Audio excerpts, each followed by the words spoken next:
napatay ang 32 anyos nga babay, human gipusil sa sitio Chicago, Barangay Dulo, Fatima, sa Dakben sa Subo. Kalambigitan sa illegal nga drogas ang gitanaw nga motibo sa krimen. Anang report ni Alan Domingo. Patay! Dayon ang biktimang si Gwendolyn Abiliana human makaangkon og samad pinusilan sa nagadayang party sa lawas pasado alas 2 ganinang kadlawon. Gitumbok nga suspek ang ginganlan og Joseph kauban ang laing duha pa kawa mailhing suspitsado.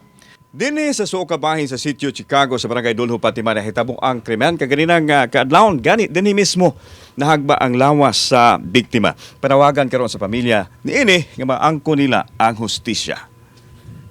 Naghapa siya. Kani usa taon niya katiil na ana sa kanal.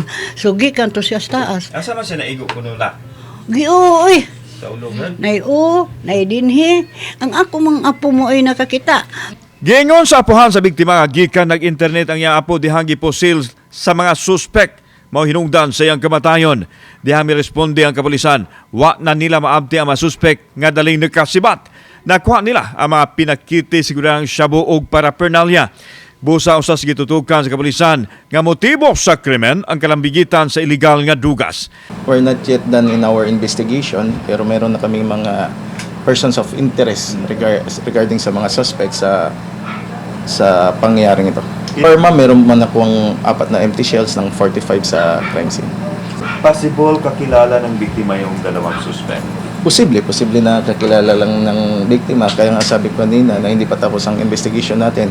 Then kung titignan natin na may posibilidad na involved ito sa illegal drugs itong pangyayaring ito.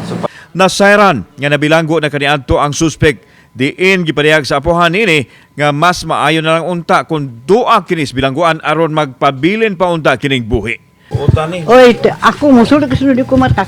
Ato ako nga pubutan dito. Pero mo bisyo. Musuyo.